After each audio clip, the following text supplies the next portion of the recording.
Hello student, आज Hindi grammar में अभी तक हम लोग लेसन सेकेंड तक कंप्लीट किए थे उसकी एक्सरसाइज और रीडिंग को। अब आइए आज हम लोग हिंदी ग्रामर में लेसन थर्ड से स्टार्ट करते हैं। लेसन थर्ड हमारा है संधि। देखो संधि होती क्या है।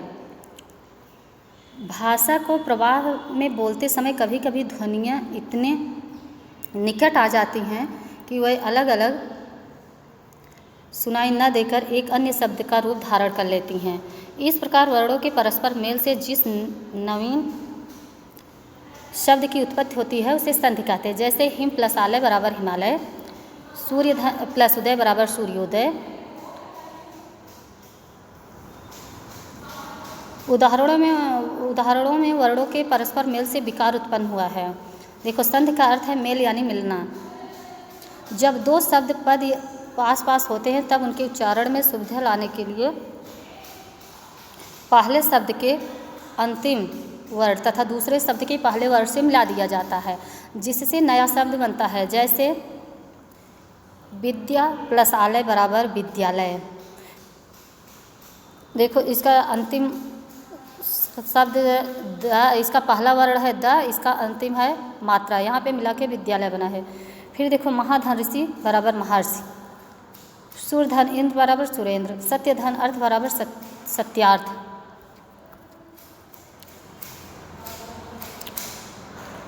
देखो इसकी डिफिनेशन है, दो ध्वनियाँ या वर्णों के मेल से जो विकार या परिवर्तन होता है उसे संधि कहते हैं। संधि करते समय एक बात का ध्यान रखें कि दो शब्दों या पदों के मेल से एक सार्थक शब्द बने।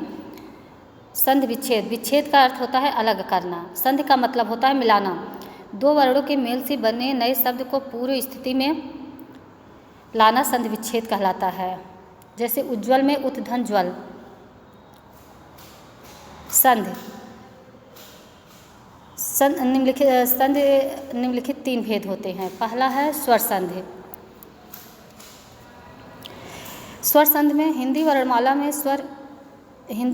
में 11 स्वर होते हैं। इन्हीं स्वरों में से जब कोई दो स्वर आपस में मिलकर विकार या परिवर्तन उत्पन्न करता है तब स्वर संधि होती है। जैसे पुस्तक प्लस आलय बराबर पुस्तकालय। यहाँ पे छोटा या और बड़ा आ मिलकर बड़े या का निर्माण किया है पुस्तकालय। देखो का पे आ की मात्रा लगी है। ठीक उसी प्रकार रचना धन आकार बराबर रचनाकार। यहाँ दोनों आ मिलकर दीर्घा मिलकर दीर्घा की उत्पत्ति हुई है।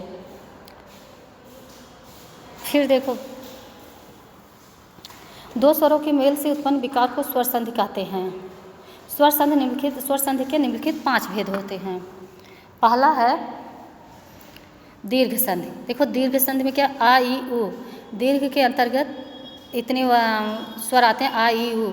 आ में देखो आ प्लस आ बराबर आ।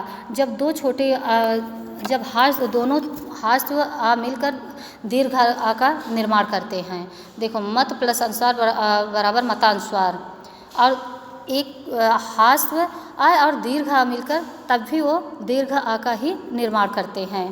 जैसे शिष्ट धन आचार बराबर शिष्टाचार।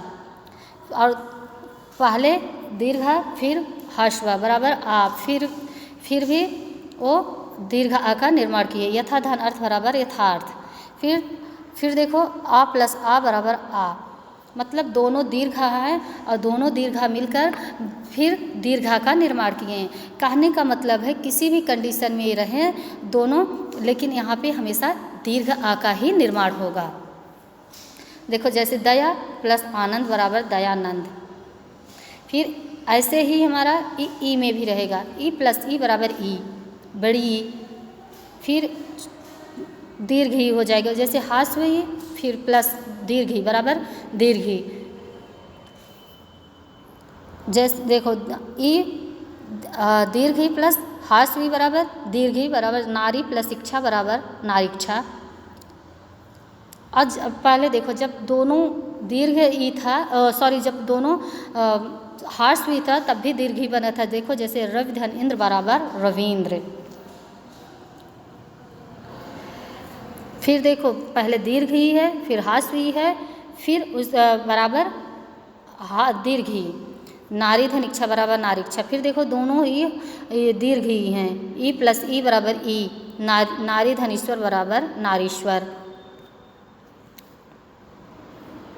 फिर देखो उसी में ऊ का क्या दिया है, वो उसी प्रकार से ये भी है, ऊ प्लस ऊ बराबर ऊ, मतलब हाश ऊ प्लस दीर्घ ऊ बराबर दीर्घ ऊ।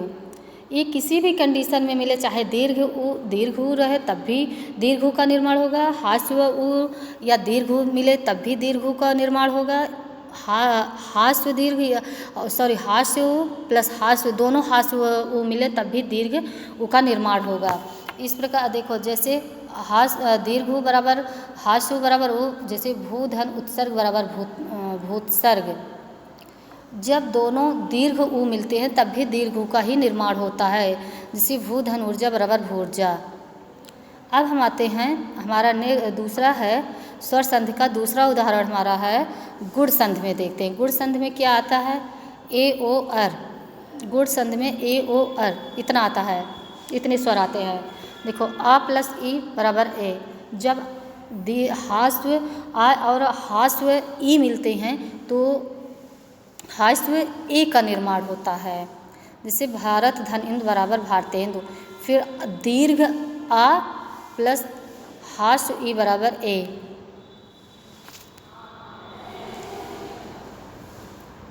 कहने का मतलब है कि दीर्घ चाहे हास्य आ या प्लस दीर्घ हास्य ई मिले, चाहे दीर्घ ई मिले, चाहे दीर्घ आ और हास्य ई मिले, दोनों मिलकर ये ए का ही निर्माण करते हैं।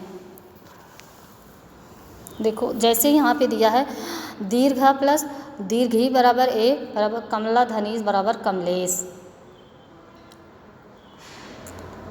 आ प्लस ऊ बराबर ओ, देखो आ प्लस ऊ बराबर ओ, आ प्लस दीर्घ आ हो गया, फिर प्लस हास्य ऊ हो गया, दोनों मिलकर ओ को बनाए हैं। जैसे देखो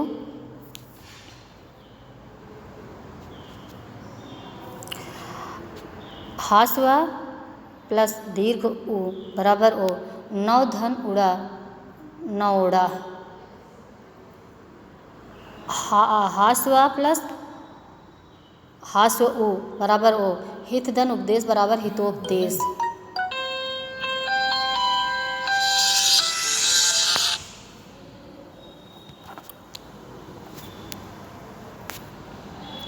फिर नीचे देता है, आप नीचे देख लीजिए, आ प्लस री बराबर अर। जब आ और री मिल जाए तो वहाँ पे अर हो जाएगा, जैसे सप्त धन ऋषि बराबर सप्तऋषि।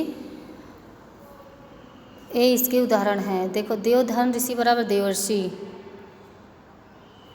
फिर हमारा आता है तीसरे नंबर पर वृद्धि संधि। वृद्धि संधि में ऐ और औ की मात्रा स्वर रहेंगे, जैसे आ प्लस ए बराबर ऐ, लोक धन ऐसड़ बराबर लोकैसड़ लोकैसड़ा। एक धन एक बराबर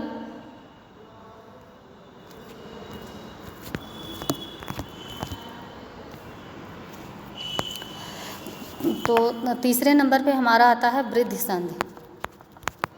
वृद्धि संधि बच्चों इसको कल हम पढ़ाएंगे। आज आप लोगों के होमवर्क है, जितना आपको पढ़ाया गया है आप उसकी रीडिंग कर डालना। उसके बाद नेक्स्ट डे हम फिर मिलते हैं। Thank you.